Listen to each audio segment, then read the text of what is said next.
Hello, I'm Beji Yang, Managing Partner at 500 Global. And I'm extremely excited to moderate today's panel because I have today with me the three people here in the ecosystem that has built the foundational part of what you see today in Miami. When we read about Miami, it feels today like everyone's moving here, right? Whether we're reading at the BlackRock, the art today, like also like recently, Kathy, it's moving to Florida. Every time you're seeing like new funds coming in, Founders Fund and all of it. So it looks like everything happened overnight, but in ecosystems, actually, it's a long-term planning until where we're in today. So the way that I wanted to position, because I'm also an investor, I wanted to think of ecosystem almost as a startup.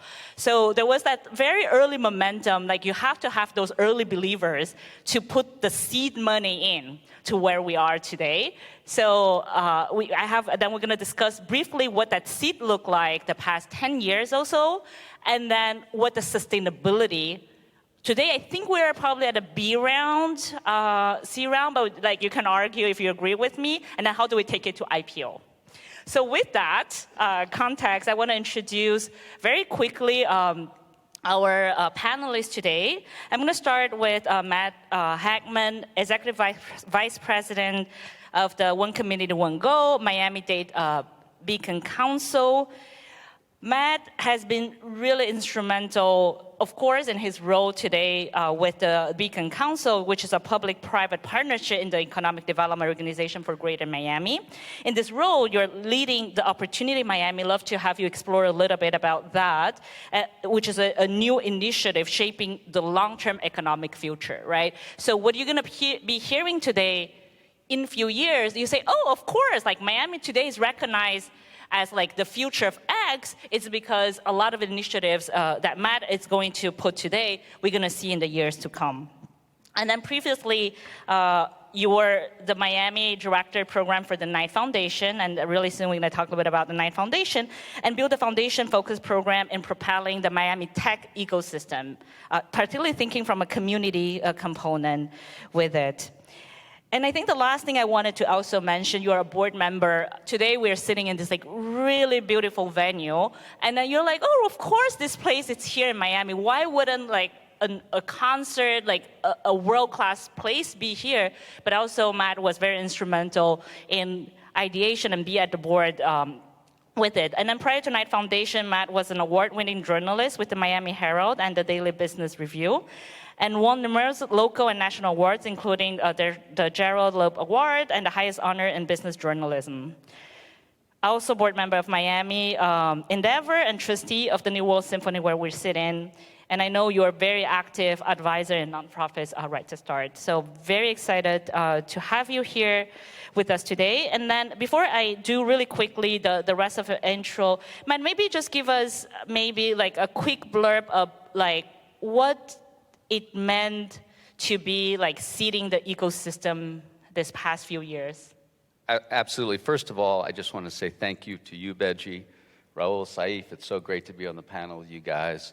But when I say thank you to you, Beji, and to 500 Startups, I really mean that because 500 has had such a direct role in the growth of the ecosystem, being willing to bet on Miami all the way back in 2011, 2012, bringing PreMoney here in 2015. But to your question, it was back, I'd been a journalist for 10 years, as Beji mentioned, and in 2011 went to Knight Foundation, and the CEO at Knight Foundation, a guy named Alberto Barguin, said, go talk to people for 4 months and tell me what we should do next in Miami. So a really interesting moment to think about our city and where to next. And at that moment, there had been a lot of efforts done around the arts. A lot of efforts done around, Art Basel, came here. The first one was in 2002, so we were approaching nearly a decade. There have been a lot of efforts around redeveloping the urban core, the cool urban neighborhoods you find today, such as Wynwood or Midtown. That was underway then, and Miami was becoming so international. So the thinking was what to build on top of that. And in looking around, the thought that we had was that working to build a startup ecosystem was timely. As we said, the cost to create and do were going down, the ability to drive change dramatically was going up, and inevitably, while the primary centers of innovation won't go away, new centers of innovation will establish themselves, right? As talent and capital becomes more mobile. And the feeling was Miami can be one of those places. So in 2012, we launched the Knight program focused on building the startup and tech community here in Miami.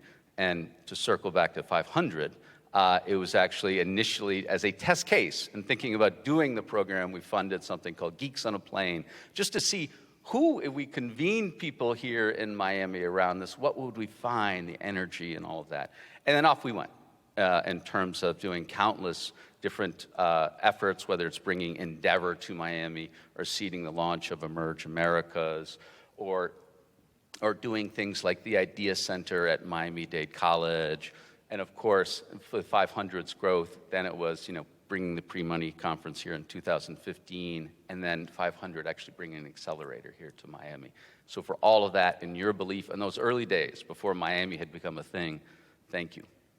Thank you. And I'm going to introduce Raul Moaz. Today, you are the program director of Miami, and then with the Knight Foundation. Before being the key person with the Miami program here, you also manage the Miami Angels. So it's such a rich view also on building the investor community before you now see many other initiatives for the Knight Foundation at the community level. So I would love to have you give us a little bit of context, maybe almost stepping a little bit to the future, because we saw maybe the historical component that Matt mentioned, right? The first generation, 10 years, what are the different initiatives that was seeded? But as we think about sustainable communities for the next 5, 10 years, what are you investing today? Yeah, absolutely. So thank you so much for having us, and great to see everyone here. Saif, I got to get those socks. We'll talk later. So Knight Foundation is a private foundation in the classic kind of American philanthropic sense. We manage an endowment, and out of that endowment, we're able to invest in social change initiatives in 26 cities. Miami is home. It's our headquarters. It's also the largest city in terms of grant making. And then Matt, as he shared, kicked us off about a decade ago almost on this notion of that Miami could attract and retain a kind of talent, a kind of person who would build amazing companies, tech-enabled. As community has evolved, as Miami's evolved, and that startup community has grown and matured, so too has Knight's funding priorities and where we find opportunity. And what we're seeing right now, and Benji, this gets a bit to your question of did this happen overnight? We're really focused on building the city's capacity to produce tech talent. And that's not just from an industry perspective. We're not looking at this because industry needs talent, right? It's not just the pull. It's that also every day more and more Miamians are seeking ways to have a career in tech. And so earlier this year, we made a $10 million investment in the School of Computing at Florida International University, where we were seeing essentially the beginning of what we thought was hockey stick growth from an enrollment perspective. In 2018, that school had 2,000 undergraduate students that were pursuing computer science engineering degrees. By 2025, it'll have 5,000 students who are pursuing those degrees. More than 80% of FIU students come from Miami. And so more and more Miamians are looking to be part of this and build this up. So this moment isn't as much as welcome and love to make new friends and new neighbors. This moment is not something that's coming from the outside. It absolutely is authentic to this place. It's grassroots. And when I think of taking the pulse of how healthy Miami tech is, I'm looking to the leading indicators. And a leading indicator for me of the health of the market, how many folks are enrolling in some sort of skills gaining, learning, educational process, whether it's at FIU or somewhere else. And when we see enrollment just start to really pick up so quickly, not only is that crazy in higher ed, just overall it's huge growth. That tells me that there's a very long path ahead of growth, getting into the C, D, E, and maybe to the IPO. Thank you. And then next I'm going to introduce Saif Ishov, serves as a Vice President of Engagement, Florida International University, where you guide the university development of strategic partnership, particularly with economic development agencies, industry partners, and social enterprises. You're also a senior fellow of the Aspen Green School of International and Public Affairs, and a member of the Aspen Institute Civil Society Fellowship. And you put together this very novel partnership between FIU and the city of Miami, and then was appointed to serve the Mayor Francis that also made the recording just for us to talk about, to advise on technology and innovation. So one thing I would love to have you dive a little bit deeper, which is something that he mentioned, which is how do we turn, like, because now he's a celebrity, right? He has his cafecitos, he like tweet like, how can I help? And then everyone like, he's pretty accessible in many, many sense, right? But I think the question is like, how do we turn this moment into a movement, right? I think that's like the phrase that, he uses it, and then as an advisor to him, I love to have you tell us, like, what are the ingredients for the sustainability to build the movement? And particularly, I think if you can highlight what are the infrastructure, almost thinking on the ecosystem side, right? Because you're building ecosystem, one thing that you mentioned that I thought it was really powerful is like the community don't belong to anyone specific, right? Like I don't own the community. So how do you harness the community, the movement, and like almost like the culture around entrepreneurship? So just love to have you give us some insight into that infrastructure and differentiation. Thanks so much, Betsy, and good afternoon, everyone. I couldn't be more excited. It's almost lunch. Is everybody excited? Come on, get a little bit of energy, a little fuego. Hungry. Okay, so I want to start off with something that you said, which I think is the most important part of what's going on right now, which is Miami's biggest competitive advantage is culture.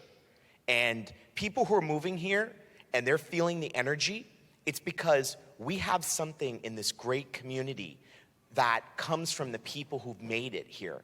If you think about the fact that we are the descendants of those who survived the ghost of Jim Crow, the horrors of Castro's Cuba, the descendants of those who were able to overcome the trauma of the Holocaust and oppression all over the world. And that energy that's pulsing through this town is a function of people, and I feel it. I'm an immigrant kid. I'm a brown kid who came from Guyana when I was 2 years old to a Miami that made possible for me something that wasn't just the American dream, but the Miami dream. And that's a place that's all about community. That's a place that's all about that person that you meet on the jitney, that cafecito you share at the ventanita, that spicy Jamaican patty. And so that culture, I think, so much of what's driving this moment. If you go to Silicon Valley and you drive around, it's strip malls. Honestly, there's more action happening in Kendall as far as what the physical landscape looks like. I mean, let's agree about that. Miami's unique edge is culture. Let's begin with the fact that diversity, equity, and inclusion in this town, it's not the kids' table at Thanksgiving. You saw the panel right before us, those extraordinary women. Honestly, Matt, Raul, and I, we could, like, our panel could just be retweet everything that those ladies said, because quite frankly, that's the energy and the competitive advantage of Miami. And I think let's agree with that. You know, let's big ups there, right? And then also recognize that where we're at from a stage perspective, and Mayor Suarez talks about this. I mean, we skipped all of the rounds. If you don't know it, right, and everybody here, we've all got founder shares, right? I mean, let's acknowledge, this is a nosotros moment. We went public, we IPO'd last year. Mayor Suarez, he hit the how can I help? On when he tweeted that out, from then, like how it started and how it's going, let's use the facts. Because you can argue with the doctor, you can't fight the blood work. $1.2 trillion of assets under management have moved to this town. 1.2 trillion. That's 1,200 billion. I'm a lawyer, I don't do math, but that's 1,200 billion, okay? Let's agree, we all know, #1 in America for tech job growth, year over year. You can't fight it, and if you don't believe it, go to Miami-Dade College this afternoon, where all of us are partnering on a tech hiring fair. There's 3,000 jobs. And we want to make sure that every single Miamian is participating in it. And then we're seeing these Godzilla moves. Founders Fund is here. Atomic is here. But quite frankly, what also is happening here is because of local founders, the creators of Papa, the extraordinary young people that are out there. They're meeting one another in spaces that many of us have played a role in helping to create. The Lab Miami, they're out there in coffee shops. It's not just in the urban core. It's happening in Miami Gardens. It's happening in Kendall. It's happening in Homestead. There is an energy and a hunger that's happening here. And I think that it ultimately comes to, as Mayor Suarez says, in Miami, we're seeking to be the capital of capital. And that's not just financial capital. The dollars don't lie. But capital of capital means financial capital. It means human capital. It means social capital. And it means cultural capital. And so when we really play to our strengths in that regard, we already IPO'd. Now it's about flawless execution and making sure, as Mayor Suarez says, that this is a nosotros moment, that all of us, we're not, as we say in Web 3.0, we're all gonna make it. Well, we're all gonna make it in Miami if we embrace Web 3.0, a decentralized idea where creators are driving. We're all part of it. Nobody owns that IP. We're all doing it together. We're doing it with a charitable sense of community. And I think that that's really what's definitive of everything that's happening here because of our friends who are here and because of the founders that are giving their blood, sweat, and tears to make this Miami moment happen. Thank you.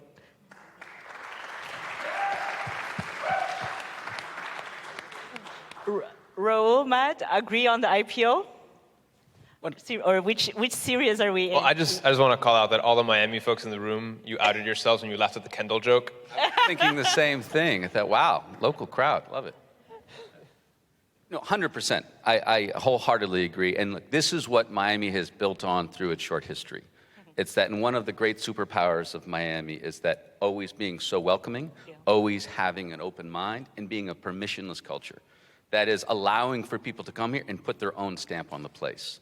And we've seen that over and over and over again, whether it's reimagining the arts community, whether it's reimagining what our communities can look like, whether it's becoming the most diverse and international city in the United States. Just to highlight that, so 75% of us here come from someplace else. I think everyone on the panel except our dear friend, except Raul right here, who was born and raised. Statistically, But second generation. statistically, this works out. We're right on point. We're right on point. But over half. And further, half aren't born in the country. That's right. But we're right on point. We're right. This is really well done. Right on point. This panel. So across Miami, over half the population was born outside the U.S. Right? There's no community that can say that. And just to highlight what both Raul and Saif were saying, is that, I mean, ultimately, innovation is built on diversity of people and ideas. And Miami can be the place that truly lives that and be that example.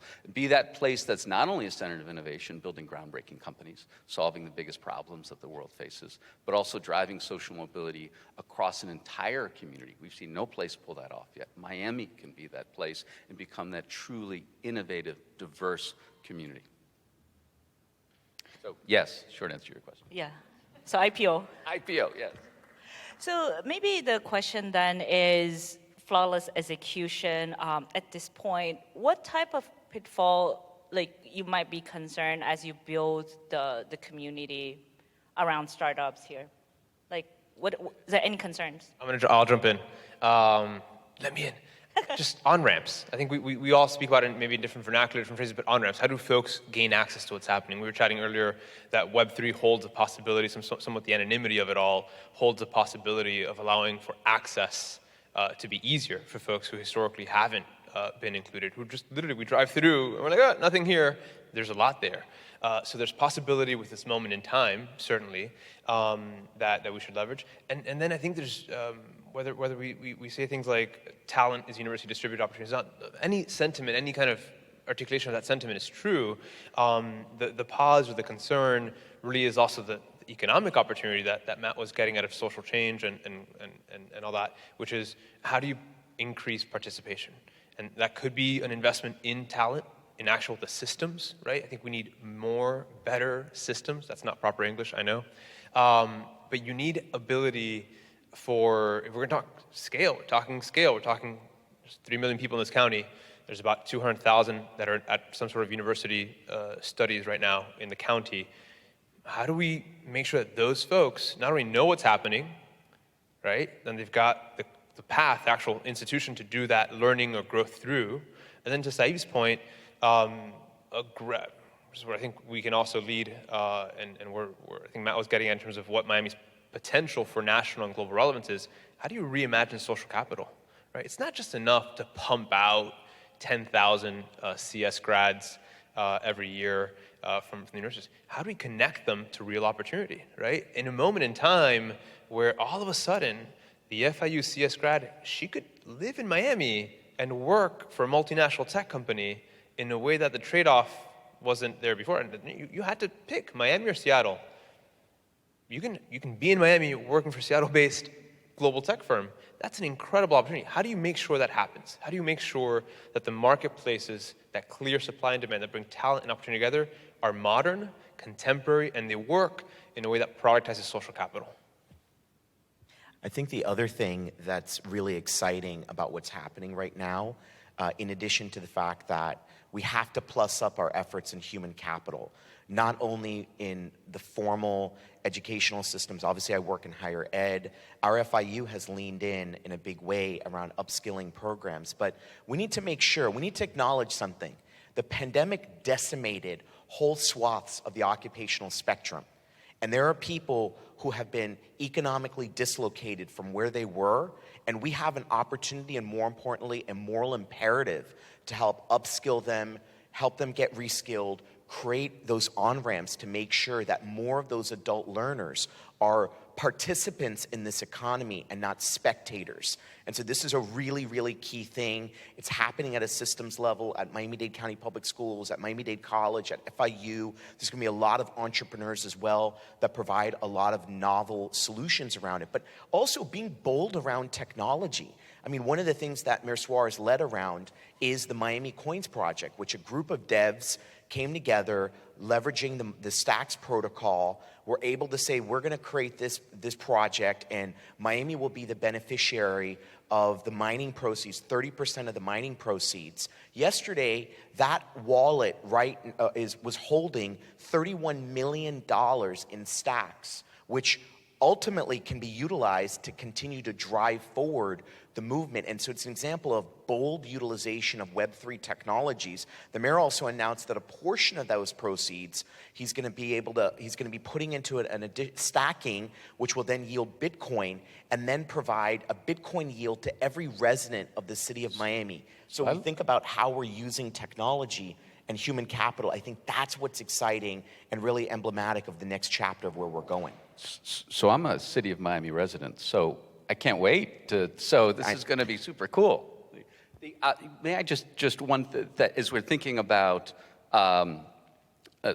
where to go next, which I think is where you're trying to push us to think where to build on from this amazing moment, particularly right now with the mayor, as you said, is a celebrity, right? Is known around the world. And is this incredible spokesman and leader for our city right now as we're thinking about where we go next. And Raul leading Knight Foundation now and really doubling down on talent. And to me, as we think about where next, I think you can sort of divide it into three areas.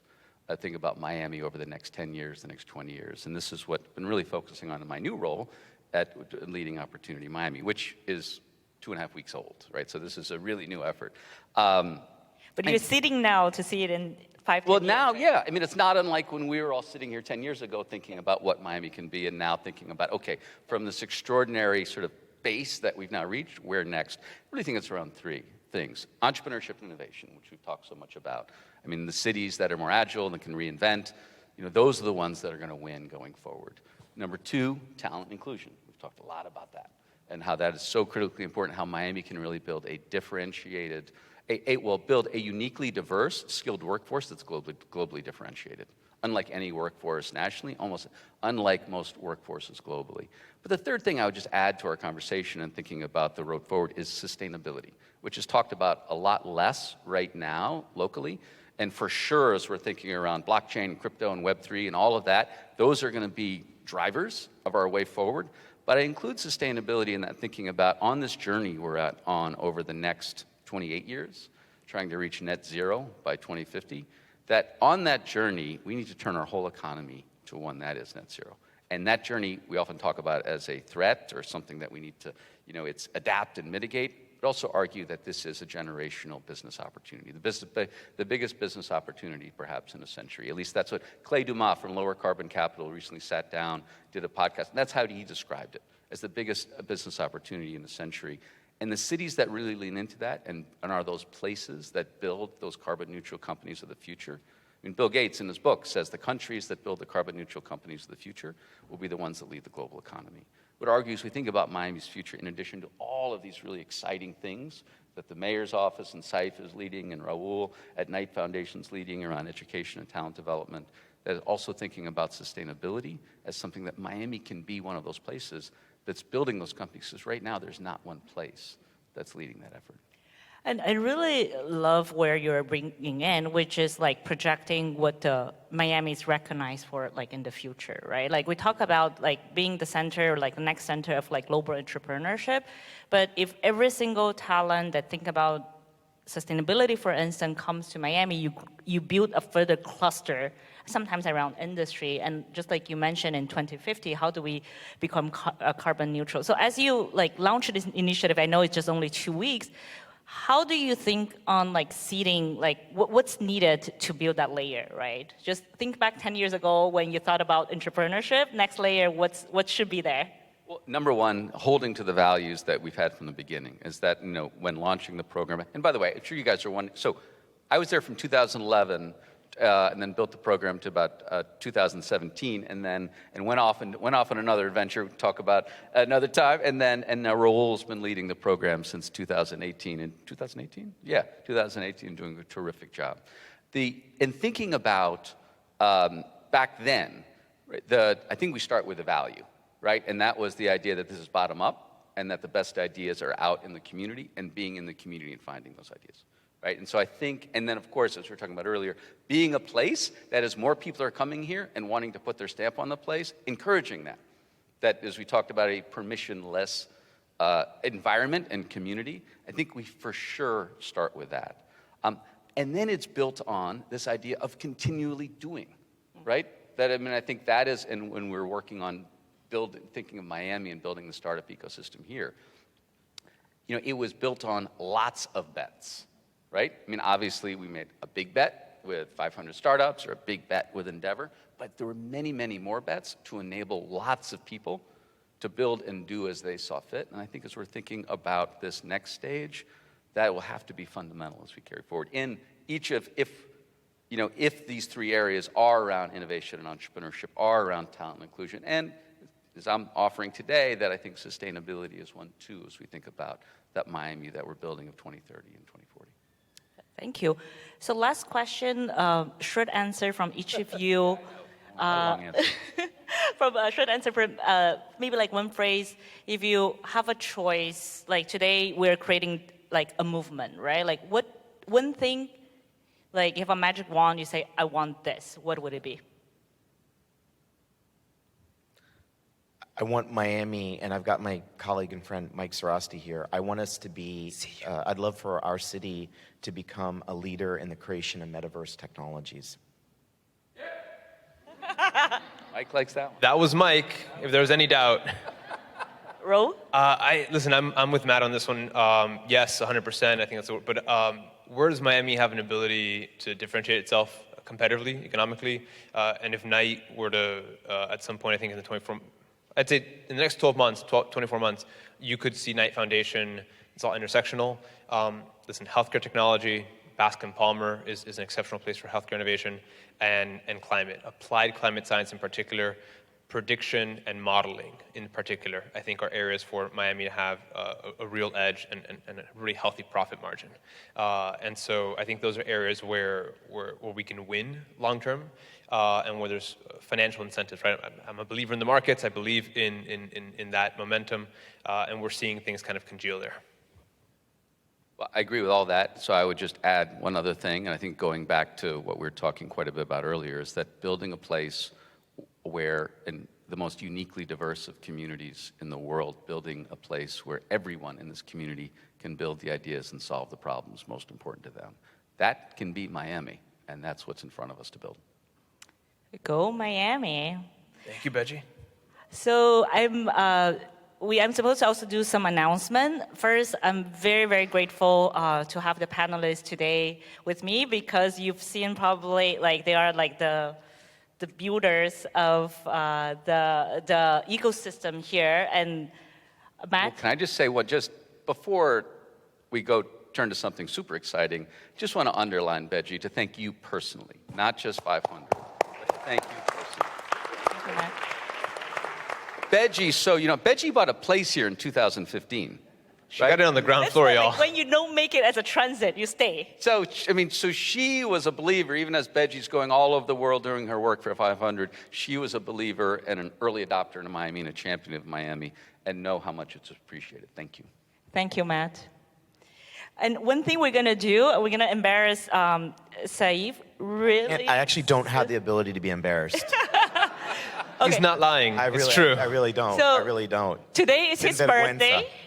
So, exactly. And thanks for being with us on Thank your you. birthday. Thank How do you want to you. celebrate Thank on you. PreMoney panel around ecosystem? nothing.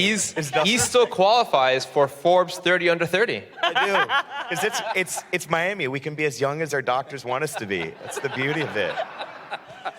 And then we're gonna go for the rooftop for lunch. Bring your badges if you're going outside, otherwise you can't come back in. And then can we all sing happy birthday? Let's do it. Before we go to the rooftop. All right, great. Thank you. Thank you. Any language you might want, because this is pretty diverse. Let's do it. Happy birthday to you. You're welcome. 祝你生日快乐，祝你生日快乐，祝你生日快乐。 Oh, thank you. Thanks, everyone. Thanks. This is a lot of fun.